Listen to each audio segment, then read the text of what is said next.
Ke-255, drama melahirkan anak kembar ketiga. Beberapa bulan kemudian, Mila yang sejak 1 bulan lalu sudah tinggal di rumah orang tuanya.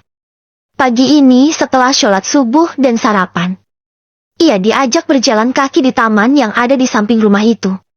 Hanan juga sudah mengambil cuti sejak beberapa hari yang lalu. Karena hari perkiraan anak-anaknya sudah lewat beberapa hari. Namun belum ada tanda-tanda kelahiran yang berarti. Paling-paling Mila hanya merasakan kontraksi palsu saja. Selain Mila dan Hanan, Fathir dan Adiba juga menginap di sana. Bahkan mereka juga ikut bermain-main di taman tersebut, bersama Zaki yang masih berusia 2 tahun. Anak itu terlihat berlari-larian dengan riang gembira. "Mil, kalau sudah cakep duduk aja dulu," ucap Fathir karena di sana juga ada bangku untuk bersantai. "Ayo bang, kita duduk dulu," ajak Mila, karena merasa kakinya sangat pegal. Hanan mendudukkan Mila di kursi. Kemudian ia berjongkok sambil memijit kaki Mila. Tanpa diberitahu pun, laki-laki itu sudah dapat merasakan apa yang dirasakan oleh sang istri. Mila menatap lekat wajah Hanan. Ia mengulurkan tangan, lalu mengelus lembut pipi sang suami. "Makasih ya, Bang. Udah jadi suami yang pengertian." "Sama-sama, sayang. Kamu tidak perlu berterima kasih seperti ini. Lagi pula aku memang wajib menjagamu. Karena selain kamu istriku, kamu juga sedang mengandung anak-anakku," sahut Hanan sangat manis. Saat-saat menanti persalinan ini, Hanan berusaha untuk selalu membuat istrinya bahagia. Sebab ia sangat khawatir seperti apa cara istrinya itu melahirkan nanti. Karena anaknya ada 3. Sedangkan ia tahu orang yang melahirkan 1 anak saja perjuangannya antara hidup dan mati. "Kita masuk aja yuk, Bang. Sepertinya ini cuacanya sudah mulai panas," ajak Mila, karena mereka sudah cukup lama duduk di sana. Hanan membantu Mila untuk berdiri, tapi tiba-tiba ada air yang mengalir cukup banyak dan membasahi kaki Mila. Seketika Hanan langsung panik. "Ini air apa, sayang?" tanyanya pada Mila yang sudah terlihat meringis menahan sakit. "Sepertinya aku mau melahirkan, Bang," sahut Mila dengan nafas tersenggal. "Maaf, Mas Fathir. Tolong," teriak Hanan, karena Fathir dan Adiba bermain agak jauh dari sana, sebab mereka sambil mengikuti langkah Zaki yang bermain sambil lari-larian. "Ada apa, Nan?" tanya Fathir sambil berlari menghampiri mereka. "Ini Mila keluar air," sahut Hanan. "Air apa?" tanya Fathir lagi. Sedangkan Adiba masih jauh dari sana karena ia tidak bisa berlari begitu saja meninggalkan Zaki. "Air apa ini, sayang? Air kencing bukan sih?" tanya Hanan lagi pada Mila. 2 orang itu sama-sama panik setengah mati dan mendadak jadi ngelak seperti ini. "Sakit, Baang," keluh Mila sambil meringis. Bahkan ia tidak bisa merespon pertanyaan Hanan lagi. "Air ketuban kamu sudah rembes, Mil. Ayo. Tunggu apa lagi? Kita bawa ke rumah sakit," desak Adiba setelah tiba di sana. Iya. Fathir malah berlari ke dalam rumah mengambil kunci mobil. "Mas, ini Milanya gimana?" teriak Hanan semakin panik. "Langsung bawa ke mobil aja, Nan," sahut Adiba cepat. "Ayo, sayang." Hanan malah menggandeng Mila seperti tidak terjadi apa-apa. Untungnya Adiba dengan sigap menahan tubuh Mila yang hampir oleng. "Nan, Mila ini mau melahirkan. Kamu bantu dia berjalan." Iya. Maaf." Ia lanjut membantu Mila berjalan menuju mobil. Saat tiba di depan mobil, Fathir langsung membantu Mila masuk. Sedangkan Adiba dan Zaki tidak ikut. Kedua orang tua Mila ikut ke rumah sakit, tapi dengan mobil yang lain. "Sakit ya, sayang?" Tanya Hanan lagi, karena merasakan Mila mencengkeram kuat punggungnya. Pakai ditanya lagi, ya pasti sakit, lah. Sahut Fathir gemas. Maaf ya, sayang. Hanan malah menatap Mila dengan penuh rasa bersalah. Abang gak salah kok, Jeti gak perlu minta maaf. Sahut Mila. Beberapa saat kemudian, mereka sudah tiba di rumah sakit. Mila pun langsung dibawa ke ruangan bersalin.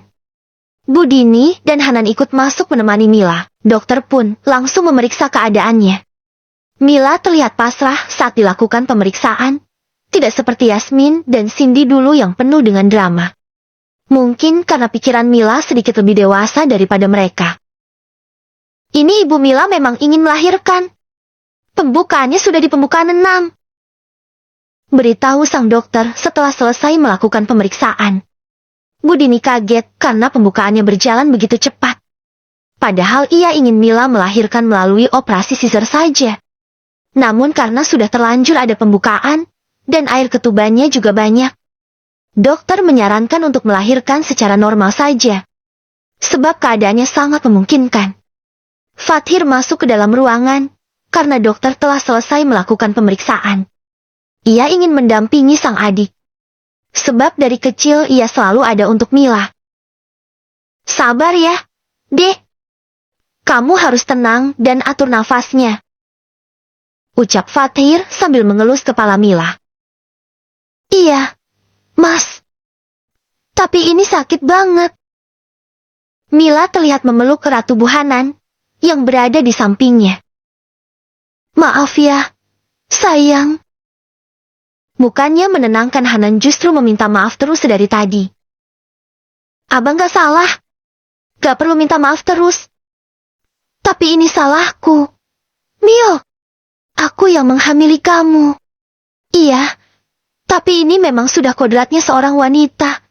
Untuk hamil dan melahirkan. Karena Hanan menangis, akhirnya Mila berusaha keras mengendalikan diri. Agar tidak terlihat terlalu sakit di hadapan sang suami. Sebab ia tidak sanggup jika harus melihat air mata Hanan tumpah di hadapannya. Karena Mila sangat mencintai laki-laki itu. Bahkan cintanya jauh lebih dalam dibandingkan sebelum halal dulu. Mungkin karena setelah malam pertama waktu itu, sikap Hanan jauh berubah menjadi sangat manis. Dan itu mampu membuat Mila semakin mencintainya. 1 jam kemudian, dokter dan para perawat masuk kembali ke ruangan Mila. Mereka memeriksa pembukaan jalan lahir lagi. Sepertinya ini sudah waktunya. Bu, sekarang siap-siap.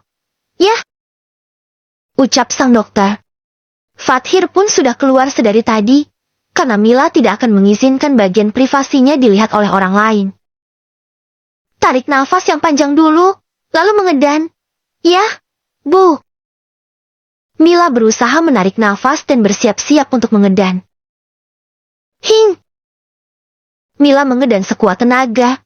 Ia terlihat meletakkan tangan di kepala Hanan yang sedang mendekapnya. Sepertinya ia ingin menjambak, tapi tidak tega. Ayo, Bu! Dikit lagi. Ngedannya lebih kuat lagi. Perintah sang dokter. Saat Mila mengatur nafas dan bersiap-siap untuk mengedan lagi. Sayang, jambak aja rambutku gak apa-apa kok. Aku sudah pakai sampo anti rontok. Ucap Hanan. Hahaha. Seketika konsentrasi Mila pecah, di saat menahan rasa sakit yang luar biasa itu. Ia justru tergelak. Bahkan suster dan dokternya pun ikutan tergelak. Nan, yang serius dong, istrinya jangan dibercandain. Kau tegur Bu Dini, karena menurutnya ini bukan waktu yang tepat untuk tertawa. Saya gak bercanda, Bu. Tapi memang sudah pakai shampoo anti rontok sejak Mila baru hamil. Jelas Hanan dengan polosnya. Sepertinya si abang sengaja pakai shampoo anti rontok, gara-gara dikasih tahu Ustaz Ihsan waktu itu. Dasar polos banget, sih. Batin Mila, ia ingin tertawa lagi, tapi sambil meringis menahan sakit. Ayo, Bu, udah ya ketawanya. Kita mulai ngedan lagi. Entar tenaganya malah habis gara-gara kelamaan ketawa. Mila bersiap-siap kembali mengatur nafas. walaupun tenaganya mulai melemah gara-gara tertawa tadi. Jambak aja rambutku sayang. Jangan ragu-ragu. Soalnya rambutku gak bakalan rontok. Ucap Hanan lagi. Membuat Budini gemas dan ingin mencubit sang menantu. Karena gara-gara perkataan itu, membuat konsentrasi Mila buyar lagi. Ke-256, 3 bidadari. Sekarang kita serius. Ya, Bu, jangan ketawa lagi. Ayo, mulai atur nafas lagi. Ucap sang dokter. Mila berusaha menarik nafas panjang kembali dan mulai mengedan. Kali ini ia benar-benar serius. Karena takut anaknya batal keluar lagi gara-gara konsentrasinya buyar. Tidak lupa ia juga menjambak rambut Hanan dengan sekuat tenaga. Karena dari tadi Hanan memang minta dijambak. Hing! Eaak! Eaak! Eaak! Hanya dalam satu kali mengedan langsung keluar bayi pertama. Yang menangis sangat kencang. Seketika Hanan juga ikutan menangis. Abang nangis karena terharu atau gara-gara sakit aku jambak? Celetuk Mila. Dua-duanya. Sahut Hanan jujur. Mila berusaha mengulum bibirnya agar tidak tertawa lagi. Sebab ia takut tenaganya akan hilang lagi karena tertawa. Masih ada 2 bayi yang harus dikeluarkan. Bisa bahaya jika tenaganya habis. Beberapa menit kemudian. Sekarang mulai ngedan lagi. Ya, Bu. Perintah sang dokter. Karena kepala bayi kedua sudah mulai terlihat. Mila mengatur nafas kembali dan mulai meletakkan tangannya di kepala Hanan. Sayang, jambaknya jangan kuat-kuat. Ya, sakit banget soalnya. Celetuk Hanan lagi. Lagi-lagi Mila batal mengedan karena Hanan terlalu banyak mulut. Pak, sebaiknya diam aja. Kalau nggak mau dijambak jauhin kepalanya. Kau tegur sang dokter karena sudah gemas. Hanan menjauh. Kali ini ia hanya berdiri saja di samping Mila, sambil memegang tangan sang istri. Sepertinya ia trauma dengan jambakan Mila yang sangat kuat tadi. Saat Mila sudah mulai ingin mengendan lagi, Hanan memberikan support melalui pegangan tangan. Dan kali ini anaknya bisa lahir hanya dengan 1 kali mengedan saja. Karena Mila lebih fokus jika tidak didekap oleh sang suami. Beberapa saat kemudian, semua bayi kembar itu telah lahir dengan selamat tanpa kekurangan suatu apapun. Dan sekarang mereka sedang dibersihkan oleh perawat. Karena ini melahirkan yang pertama bagi Mila, dan bayinya langsung kembar 3. Terdapat cukup banyak robekan di jalan lahir. Dokter pun segera ingin menjahitnya agar semuanya cepat selesai. Hanan yang penasaran dokter menyiapkan jarum dan benang. Malah menengok ke arah sana. Ia penasaran apa yang akan dijahit oleh dokter. Saat dokter itu sudah mulai menjahit, Mila terdengar menjerit. Karena meskipun dibius rasa sakit itu masih terasa. Sudah beberapa menit Hanan memperhatikan. Namun proses itu masih belum selesai. Ia tidak lagi mengkhawatirkan Mila yang sedang kesakitan. Tetapi ia justru mengkhawatirkan jalan lahir yang sedang dijahit. Mulut Hanan sudah mulai gatal ingin menegur sang dokter. Karena proses itu tak kunjung selesai. Hanan sudah ketar-ketir dan tidak bisa menahan diri lagi. Ia takut dokter kebablasan dan akan merugikan dirinya. Dok, sudah atau belum? Sih, jahitnya. Tanyanya. Belum, Pak. Sedikit lagi. Jangan dijahit semuanya. Ya, Dok. Sisain dikit buat saya. Hahaha. Kali ini ruangan itu benar-benar dipenuhi dengan gelak tawa. Semua orang yang ada di dalam tertawa lepas, termasuk Budini yang tadinya tegang. Hanya Mila yang dilema. Ia ingin marah tapi tidak tega. Ingin ikutan tertawa tapi malu sampai ke ubun-ubun. Tenang aja, Pak. Pasti saya sisain. Kok? Gak usah khawatir.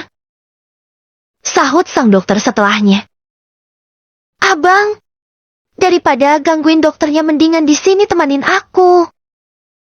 Panggil Mila karena takut ucapan Hanan semakin di luar prediksi BMKG.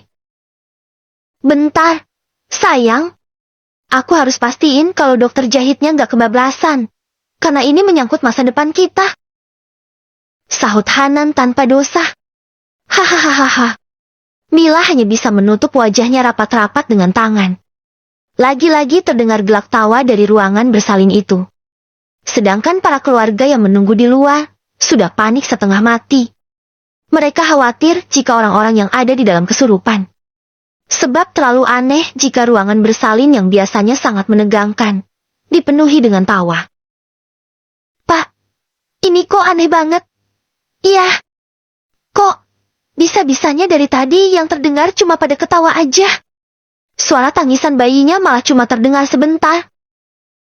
Ucap Denny, karena ia dan Hania juga sudah lama tiba di sana. Tidak hanya Denny dan Hania saja, tapi kedua orang tua Hanan juga sudah tiba di sana. Mereka semua sangat antusias ingin menyambut calon anggota baru yang 3 sekaligus itu. Saya juga gak tahu, Den. Masa iya? Mereka semua kesurupan? Sahut Fathir bingung. Coba dicek aja, Pak. Fathir menggeleng cepat. Enggak, saya gak berani. Takut keadaan di dalam belum layak untuk dilihat. Kita tunggu saja setengah jam lagi.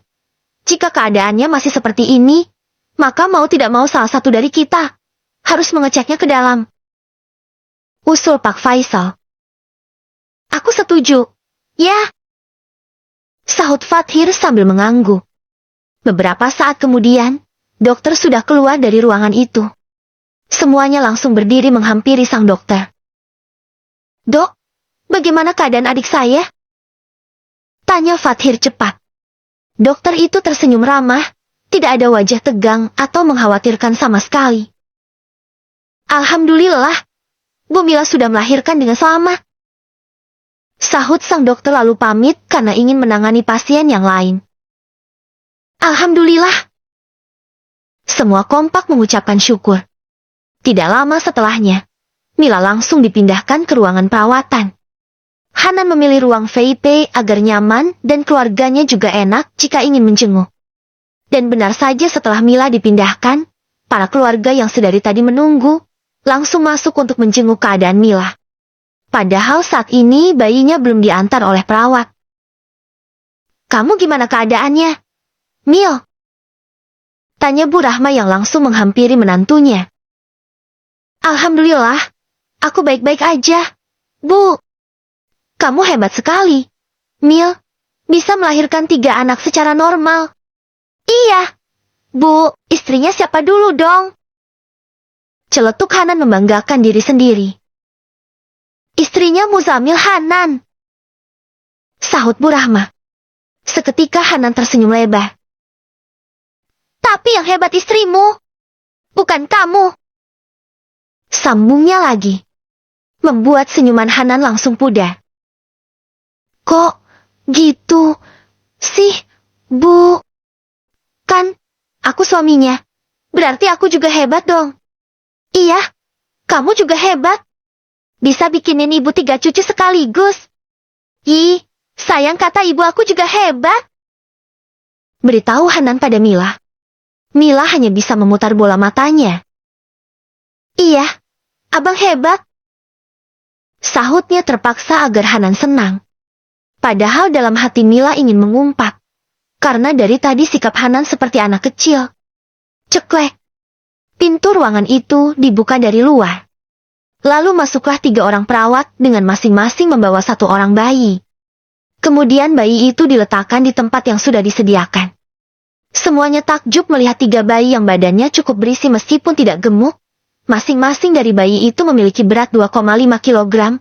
Untuk ukuran bayi kembar itu sudah cukup besar. Dan mereka semua terlihat sehat. Rasanya orang-orang ingin langsung menggendong bayi-bayi itu.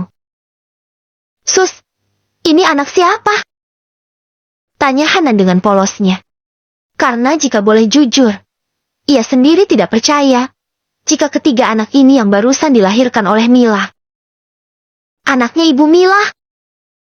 Sahut salah satu suster. Mata Hanan langsung mendelik. Mil, ini semuanya anak kita. Ucapnya sambil menangis memeluk Mila.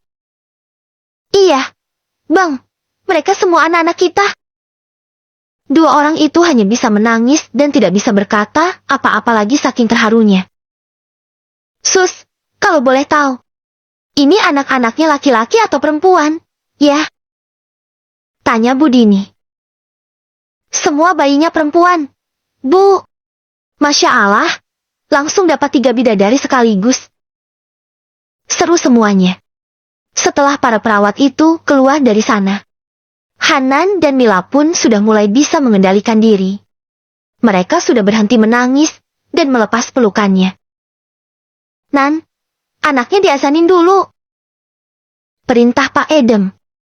Sebab mereka sudah tidak sabar ingin menggendong anak itu. Hanan yang masih ngelak itu malah kebingungan. Cara azaninnya gimana? Ya? Tanyanya pada sang ayah.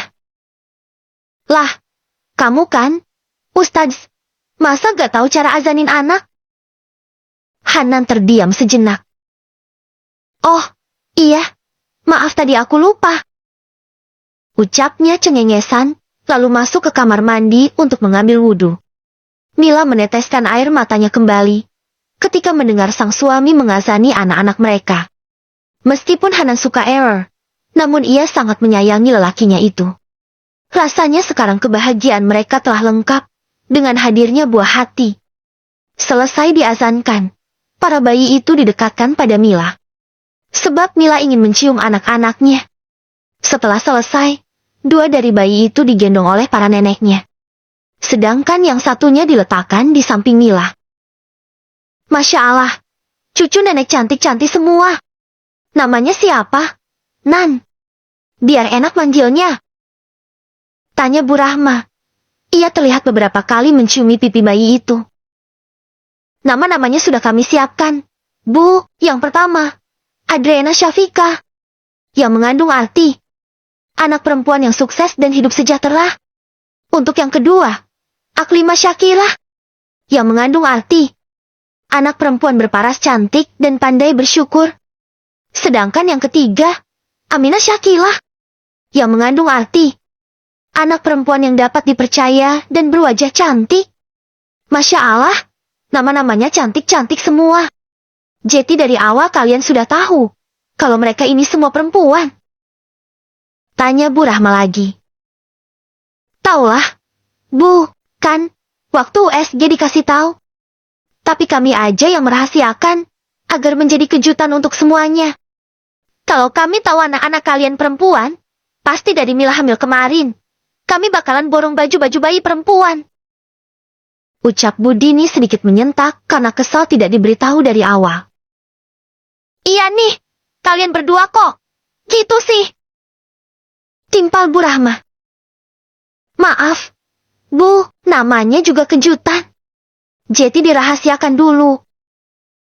Hanan dan Mila hanya bisa nyengir. Karena ibu-ibunya terlihat kesal. Ke-257. Kekhawatiran seorang istri. Di jam makan siang, Yasmin sangat tidak sabar menantikan kepulangan suami tercintanya. Ia sudah selesai memasak sejak jam 11. Tadi ia juga sudah membuat banyak kue bolu karena ingin menjenguk Mila. Dan saat ini anak-anaknya juga sedang tidur siang ditemani oleh Mbak Siti. Assalamualaikum. Ucap Ihsan dari depan pintu. Yasmin langsung membukakan pintu. Karena dari tadi ia sudah mondar-mandir di dekat pintu seperti cacing kepanasan. Waalaikumsalam. Sahutnya, sambil meraih tangan Ihsan dan menciumnya bolak-balik seperti biasa. Ihsan menatap istrinya dari atas sampai bawah. Sebab Yasmin yang biasanya hanya menggunakan baju rumahan itu, kini telah berpakaian rapi. Kok, kamu kelihatannya udah rapi dan cantik banget. Emangnya mau kemana? Sayang? Tanyanya dengan alis yang menyatu. Yasmin langsung tersenyum lebar. Mau nengokin calon mantu? Hah? Ihsan melongo dan tidak bisa berkata-kata. Kenapa? Bang, tadi kamu ngomong apaan? Mau nengokin calon mantu? Sahut Yasmin santai. Ihsan menggaruk-garuk kepalanya yang tidak gatal. Maksudnya mau nengokin kau? Ke rumahnya Ustadz Azmi? Yasmin malah menggeleng, membuat Ihsan semakin heran. Bukan kau, Bang. Tapi ini calon mantu kita yang perempuan. Calon mantu yang mana lagi? Anaknya siapa lagi yang kamu tandain? Anaknya Mila dan Ustadz Hanan. Katanya Mila melahirkan anak perempuan semua. Bang, aku mau satu buat Aska. Ya. Jadi Mila sudah melahirkan? Iya, Bang. Makanya aku mau ngajakin abang ke sana. Buat nengokin calon mantu kita. Sayang, gak usah main jodoh-jodohan. Ya, lagi pula anak-anak kita itu masih kecil-kecil. Kita sebagai orang tua sebaiknya fokus untuk membesarkan mereka saja dulu. Kalau untuk soal jodoh, ketika mereka dewasa nanti mereka berhak memilihnya sendiri. Ucap Ihsan sambil merangkul Yasmin menuju dapur. Ia berusaha memberikan pengertian dengan sabar pada istrinya itu, agar Yasmin tidak terlalu memaksakan kehendaknya. Tapi aku mau besanan sama Cindy dan Mila, Bang. Kalau gitu, kita doakan saja semoga anak-anak kita dan anak-anak mereka berjodoh. Tapi kita tidak perlu menjodohkan mereka sejak kecil seperti ini. Karena jodoh itu rahasia Allah, tidak ada yang tahu. Iya deh, Bang. Sahut Yasmin lemas. Ia masih sama saja seperti dulu. Apapun keinginannya harus tercapai, dan tidak bisa dibantah. Tapi kali ini ia berusaha menjadi istri yang penurut. Meski raut wajahnya tidak bisa bohong. Sebab hatinya sedang kesal dan ingin membangkang seperti biasa. Daripada kita memikirkan masa depan anak-anak yang masih panjang ini, lebih baik kita makan siang yuk. Sayang, abang sudah lapar banget. Nih. Iya, Bang. Yasmin langsung mengambilkan nasi untuk suaminya. Wajahnya jangan ditekuk gitu dong, sayang. Cantiknya Jeti ketutupan sama bibir yang monyong 5 centi. Goda Ihsan sambil menoel bibir Yasmin. Bukannya tersenyum Yasmin justru semakin mencebik. Tapi ia tetap makan bersama Ihsan. Sebab jika ia ngambek maka rencana ke rumah sakitnya bisa gagal. Karena hari sudah siang, dan mereka sudah di rumah sakit ini sejak pagi. Denny dan Hania memutuskan untuk pulang saja. Sebab mereka juga sudah merasa lelah. Lagi pula keadaan Mila dan anak-anaknya juga baik-baik saja. Dan ada banyak yang menemani di sini. Sayang, kamu mau makan siang dulu, gak? Tanya Denny saat di perjalanan pulang. Enggak, Bang. Aku mau langsung pulang aja. Sahutnya lemas.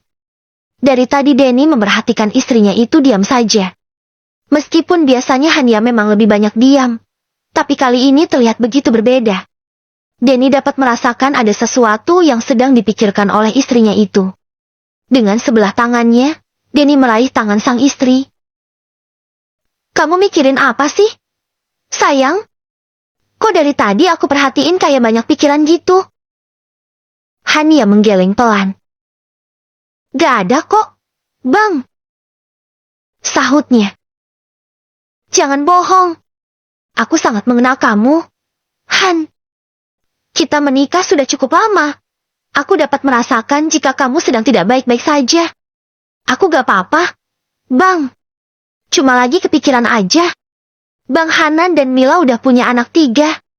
Yasmin dan Ustadz Ihsan sudah punya anak 2. Cindy dan Ustadz Azmi juga sudah punya anak. Padahal kata abang dulu mereka seperti anak-anak abang. Kan? Tapi sekarang mereka sudah pada punya anak lebih dulu. Sedangkan aku belum bisa kasih anak. Lirih Hania sambil menunduk. Sebab matanya sudah berkaca-kaca ingin menangis. Sayang, kamu tidak boleh berkecil hati seperti ini.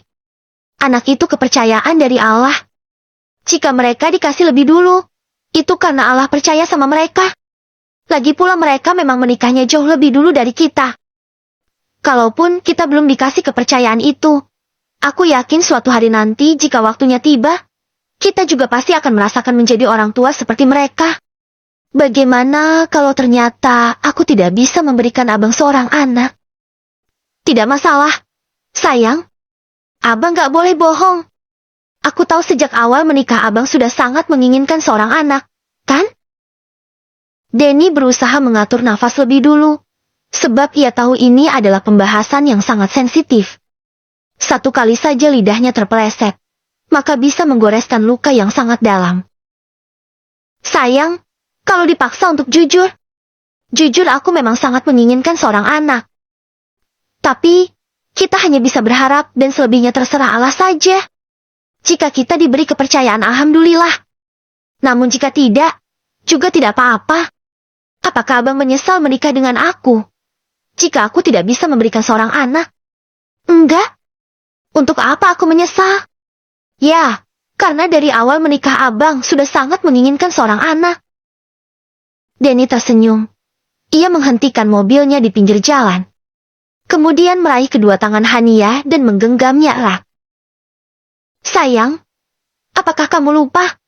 Apa tujuan awal kita menikah dulu? Bukankah di awal kita sudah membicarakan semuanya? Dari awal tujuan kita sudah sangat terarah. Apakah waktu itu aku ada bilang, jika kita menikah karena ingin memiliki anak? Tidak, kan? Hania mengangguk. Tapi, Bang. Denny langsung menempelkan jari telunjuknya di bibir Hania. Tidak ada tapi. Tujuan awal kita menikah karena ibadah kepada Allah. Tidak ada tujuan lain lagi selain itu. Hadirnya seorang buah hati atau tidak, itu tidak akan menjadi masalah bagiku. Sebab seorang anak di dalam sebuah pernikahan itu hanyalah bonus. Tujuan utama kita murni karena ibadah semata. Jadi kamu tidak perlu risau istriku. Hadir atau tidaknya seorang anak tidak akan mempengaruhi rumah tangga kita. Jika kita ditakdirkan untuk berdua seperti ini seumur hidup, aku tidak masalah sama sekali. Kok? Meskipun mulut abang bisa berbicara seperti ini, tapi aku yakin di hati abang juga ingin merasakan menjadi orang tua, bukan? Karena aku juga merasakan hal yang sama, Bang. Aku sangat ingin merasakan menjadi seorang ibu. Jika kita ingin merasakan menjadi orang tua, tidak melulu tentang anak kandung. Kita bisa saja mengadopsi seorang anak. Di luar sana ada banyak anak-anak yang membutuhkan kasih sayang dari orang tua. Tapi bagaimana jika ibu menginginkan cucu dari abang? Hania, sayang, aku ini bukan anak satu-satunya. Masih ada Rifki yang dapat memberikan ibu cucu. Tapi abang gak akan menikah lagi, kan? Kali ini Hania bertanya sambil terisak. Dari tadi yang ia pikirkan bukan hanya takut tidak bisa memberikan anak untuk Denny. Selain itu, ia juga takut Denny menikah lagi. Enggak dong sayang. Orang punya istri satu aja udah pusing kok. Gimana mau nambah lagi? Celetuk Denny keceplosan. Hania yang tadi menangis, langsung menghapus air matanya. Maksudnya apa? Abang pusing karena aku cerewet? Tanyanya galak. Enggak, pusing gara-gara kurang tidur. Karena tiap malam selalu begadang sama kamu. Sahut Denny sambil nyengir. Kirain. Hania langsung menabrakkan tubuhnya di dada Denny. Ia memeluk erat lakinya itu. Untung ini otak bisa berpikir cepat. Coba aja salah jawab. Bisa-bisa sampai malam pun gak akan sampai rumah. Begini aja sepanjang jalan, batin Denny menghembuskan nafas lega. Ia yang suka bercanda itu, terkadang masih suka asal nyeplos. Sedangkan Hania sangat sensitif. Ia suka mengambil hati kata-kata sang suami.